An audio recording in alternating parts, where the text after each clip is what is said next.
청년에게 보내는 기별 제30장 산 믿음. 거룩한 마음과 순결한 생애를 신실히 추구하는 많은 사람들이 당황하고 실망한 것 같이 보인다. 그들은 언제나 자신을 바라보고 자신의 신앙이 부족함을 한탄하고 있다. 그리고 믿음이 전혀 없으므로 하나님의 축복을 주장할 수 없다고 생각한다. 이러한 사람들은 감정, 즉 느낌을 신앙으로 착각하고 있다. 그들은 참된 신앙의 단순성을 보지 못한다. 그리하여 그들의 영혼에 큰 흑암을 가져온다. 그들은 마음을 자신에게서 돌려 하나님의 자비와 은혜를 숙고하고 그의 약속들을 하나하나 열거하고 주께서 당신의 약속을 이루실 것을 단순하게 믿어야 한다. 우리는 우리의 믿음이 아닌 하나님의 약속을 신뢰해야 한다.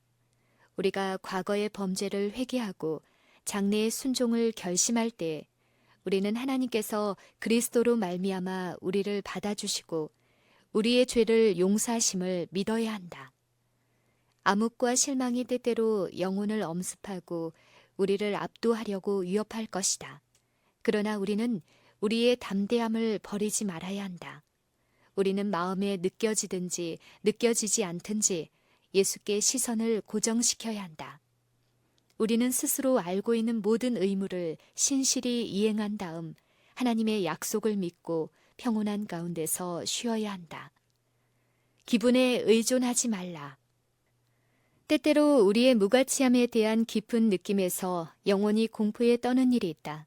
그러나 이것은 우리에게 향한 하나님의 태도가 변하셨다거나 또는 하나님을 향한 우리의 태도가 변화한 증거는 되지 못한다. 우리의 마음에 어떤 수준의 격렬한 감정을 일으키려고 조금도 노력하여서는 안 된다. 우리는 어제 느꼈던 평화와 기쁨을 오늘에는 느끼지 못할지도 모른다.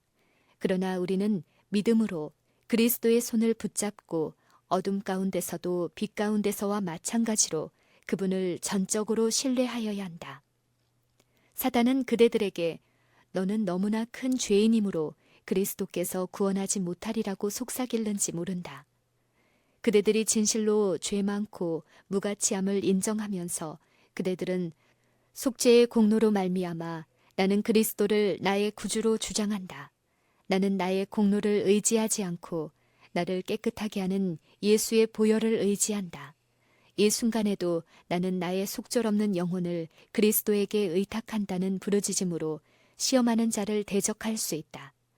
그리스도인의 생애는 끊임없는 산 믿음의 생애가 되어야 한다. 불굴의 신뢰와 그리스도께 대한 굳은 의지는 영혼의 평화와 확신을 가져다 줄 것이다. 실망하지 말라. 그대들의 마음이 완고한 것 같이 보인다 하여 낙심하지 말라. 모든 장애와 마음속의 모든 적은 그리스도에 대한 그대들의 필요성을 더 크게 할 뿐이다. 그분은 굳은 마음을 제해 버리시고 부드러운 마음을 주시기 위하여 오셨다. 그대들의 독특한 결함을 정복하는 특별한 은혜를 얻기 위하여 그분을 바라보라. 유혹을 받을 때 악의 자극에 완강히 저항하라. 그대들의 영혼에게 어떻게 내가 나의 구주를 욕되게 할 수 있으랴. 나는 자신을 그리스도께 바쳤다. 나는 사단의 일을 할 수 없다. 라고 말하라. 모든 우상을 버리고 사랑하는 모든 죄악을 버릴 수 있도록 도와달라고 사랑하는 구주께 부르짖으라. 예수께서 우리를 위하여 하나님 아버지의 보좌 앞에 서셔서 그의 상하신 손을 내보이시면서 그대를 위하여 간구하고 계심을 믿음의 눈으로 바라보도록 하라. 그대들의 귀하신 구주를 통하여 그대들이 힘을 얻는다는 것을 믿어라. 그리스도를 명상함. 이기는 자들을 위하여 예비하신 면류관을 믿음의 눈으로 바라보라.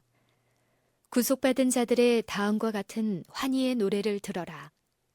일찍 죽임을 당하사 우리를 사서 하나님께 드리신 어린 양이 합당하도다. 합당하도다. 이러한 장면들을 실제적인 장면으로 간주하라. 최초의 그리스도교 순교자인 스데반은 정사와 권세와 하늘에 있는 악의 영들과 더불어 무서운 투쟁을 할 때에 보라, 하늘이 열리고 인자가 하나님 우편에 서신 것을 보노라고 부르짖었다. 스데반에게 세상의 구주는 깊은 관심을 가지고 하늘로부터 그를 내려다보시는 분으로 나타났다. 그리스도의 얼굴의 영광의 빛이 스데반에게도 너무도 크게 비춰져서 심지어 그의 적들도 그의 얼굴이 천사의 얼굴과 같이 빛나는 것을 보았다. 만일 우리가 더욱더 그리스도와 하늘나라에 대하여 숙고한다면 주님의 싸움을 싸우는데 강력한 자극과 지지를 발견할 것이다. 머지않아 우리의 본향이 될 더 좋은 세계의 영광들을 우리가 명상할 때 교만과 세상에 대한 사랑은 그 힘을 잃을 것이다. 그리스도의 아름다우심과 비교해 볼 때 세상의 모든 매력은 거의 무가치하게 보일 것이다. 사고의 습관을 변경함. 스스로 열심히 노력함 없이도 하나님의 사랑의 보증을 얻을 수 있다고 아무도 생각하지 말도록 하자. 땅의 것만을 생각하도록 마음이 방치되었을 때 사고의 습관을 변경시키기는 쉽지 않다. 눈으로 보고 귀로 듣는 것에 너무도 흔히 주의를 기울이고 흥미를 빼앗긴다. 그러나 우리가 하나님의 도성에 들어가서 영광 중에 계시는 예수를 바라보고자 한다면 이 세상에서 우리는 믿음의 눈으로 주를 바라보는 데 익숙해져야 한다. 그리스도의 말씀과 품성이 자주 우리의 사상과 대화의 제목이 되어야 하며 날마다 이러한 신성한 주제들을 기도하는 마음으로 명상하는 일에 얼마의 시간을 특별히 할애해야 한다. 성화는 날마다 할 일임. 성화는 매일의 과업이다. 누구든지 하나님께서 요구하시는 것을 하나라도 유린하고 있으면서 하나님께서 그들을 용서하시고 축복하시리라는 믿음으로 스스로 속지 말라. 알려진 죄를 고의로 범하는 것은 성령의 증거하시는 음성을 눌러버리고 영혼을 하나님과 분리시킨다. 아무리 황홀한 신앙 체험을 한다 할지라도 예수께서는 하나님의 율법을 무시하는 자와 마음속에 거하실 수 없다. 하나님께서는 당신을 존중히 여기는 자들을 존중히 여기실 것이다. 너희 자신을 종으로 들여 누구에게 순종하든지 그 순종함을 받은 자의 종이 된다. 만일 우리가 분노나 정욕이나 탐심이나 증오나 이기심이나 그 외에 어떤 다른 죄를 품으면 우리는 죄의 종이 된다. 한 사람이 두 주인을 섬기지 못할 것이니 만일 우리가 죄를 섬기면 그리스도를 섬길 수 없다. 그리스도인은 죄의 충동을 받을 것이다. 왜냐하면 육체의 소욕은 성령을 거스리기 때문이다. 그러나 성령은 육체를 대적하여 끊임없는 투쟁을 계속하신다. 그리스도의 도움이 필요되는 곳은 바로 이곳이다. 인간의 연약함이 하나님의 능력과 연합되고 믿음은 우리 주 예수 그리스도로 말미암아 우리에게 이김을 주시는 하나님께 감사하노니 라고 부르짖는다. 우리가 하나님께서 간합하실 수 있는 품성을 양성하기를 원한다면 우리의 신앙생활에 있어서 바른 습관을 형성해야 한다. 날마다 기도하는 것은 은혜 중에 자라나는 데 있어서 그리고 영적 생애 그 자체에 있어서 필수 불가결한 것이다. 마치 현세의 음식이 육체의 건강에 필요한 것과 같다. 우리는 자주 기도로 우리의 생각을 하나님께 올리는 습관을 양성하여야 한다. 우리의 마음이 미혹되었을 때 그것을 회개하지 않으면 안 된다. 오래 참고 노력함으로 습관이 되어 드디어 그것이 용이하게 될 것이다. 한순간도 그리스도를 떠나서는 안전할 수 없다. 우리의 매 발걸음에 주께서 함께 하시도록 할 수 있다. 그러나 이것은 주께서 친히 정하신 조건들을 이행함으로 그렇게 될 수 있다. 신앙을 하나의 사업으로 삼으라. 신앙을 생애의 위대한 사업으로 삼아야 한다. 그 밖의 모든 것들은 이것에 종속되어야 한다. 우리의 영혼과 몸과 그리고 영의 모든 능력은 그리스도인의 전쟁에 투입되어야 한다. 우리는 능력과 은혜를 얻기 위하여 그리스도를 의지하여야 한다. 그리하면 우리는 예수께서 우리를 대신하여 죽으신 것이 확실한 것처럼 확실한 승리를 얻을 것이다. 우리는 그리스도의 십자가로 가까이 나아가야 한다. 십자가 밑에서 참여하는 것은 우리가 배워야 할 화평의 첫 교과이다. 그리스도의 사랑을 누가 능히 이해하리요? 그것은 어머니의 사랑보다 더 무한히 자애롭고 희생적이다. 우리가 인간의 영혼의 가치를 알기 원한다면 우리는 산 믿음으로 십자가를 바라보면서 영원 무궁토록 구속을 받은 자들의 과학과 노래가 될 공부를 시작하여야 한다. 우리의 시간과 우리의 달란트의 가치는 우리의 구속의 대가로 지불된 속죄물의 크기로서만 평가될 수 있다. 우리가 우리의 애정과 우리의 봉사를 하나님께 바치기를 거부함으로써 하나님의 것을 도적질하는 것은 하나님께 대한 얼마나 큰 배은망덕인가. 우리를 위하여 모든 것을 희생하신 그분에게 우리 자신을 드리는 것이 너무 과한 것인가? 우리는 그리스도께서 제공하시는 불멸의 영광, 즉 내가 내 보좌에 함께 앉게 하여 주시기를 내가 이기고 아버지 보좌에 함께 앉은 것과 같이 하리라 라고 하신 영광을 앞에 두고 세상과 벗이 되고자 선택할 수 있겠는가? 성화는 자라나는 경험. 성화는 점진적인 일이다. 그 연속적인 향상의 계단이 베드로의 말 가운데 제시되었다.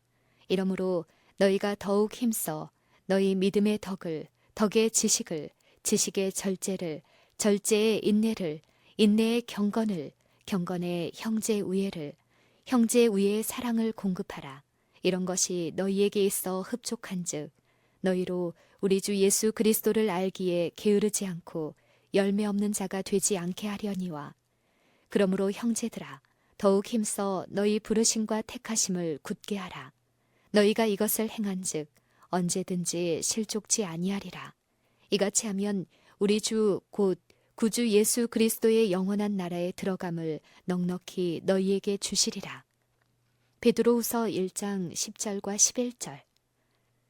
우리가 결코 실패하지 않으리라는 것을 확신할 수 있는 행로가 여기에 있다. 그리스도인의 미덕을 얻는 데 있어서 더하기의 방법에 따라 행하는 자들은 하나님께서 그들에게 성경의 은사들을 허락하시는 데 있어서 곱하기의 방법으로 일하시리라는 것을 확신할 것이다. 베드로는 같은 보배로운 믿음을 받은 자들에게 하나님과 우리 주 예수를 알므로 은혜와 평강이 너희에게 더욱 많을지어다 라고 인사하였다.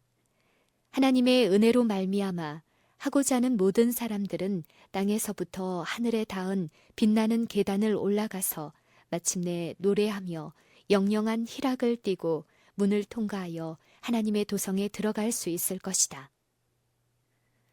시련의 가치. 생애의 시련은 우리의 품성에서 불순물과 거친 것을 제거해내는 하나님의 일꾼이다. 이들에 의해 채석되고 깎이우고 끌로 새기어지고 갈리고 다듬어지는 것은 고통스런 경험이다. 회전 연마기 안에 들어가는 것도 어려운 일이다. 그러나 그 속에 들어간 돌은 하늘 성전의 제자리를 채우는데 부족함이 없게 준비되어 나온다. 주께서는 가치 없는 물건을 위해서는 그처럼 신중하고 철저한 작업을 하지 않으신다. 오직 그분의 보석만이 궁전의 식양대로 다듬어진다. 능력의 밀실. 사람들은 때때로 지극히 높으신 자의 은밀한 곳에 전능하신 자의 그늘 아래로 간다. 그들은 그곳에 한동안 거하며 그 결과는 고상한 행위로 나타난다. 그 후에 그들의 믿음이 떨어지고 하나님과의 교제가 끊어지고 그들의 일생의 사업이 손상을 당한다. 그러나 그리스도의 생애는 하나님과의 끊임없는 교제로 유지된 변함없는 신뢰의 생애였으며 하늘과 땅을 위한 그리스도의 봉사는 실패하거나 실족함이 없었다. 그리스도께서는 한 사람으로서 그의 인성이 인성과 신성을 결합시킨 하늘의 전류로 충전되기까지 하늘의 보좌를 향하여 탄원하셨다. 그는 하나님께로부터 생명을 받아서 사람들에게 생명을 나눠주셨다.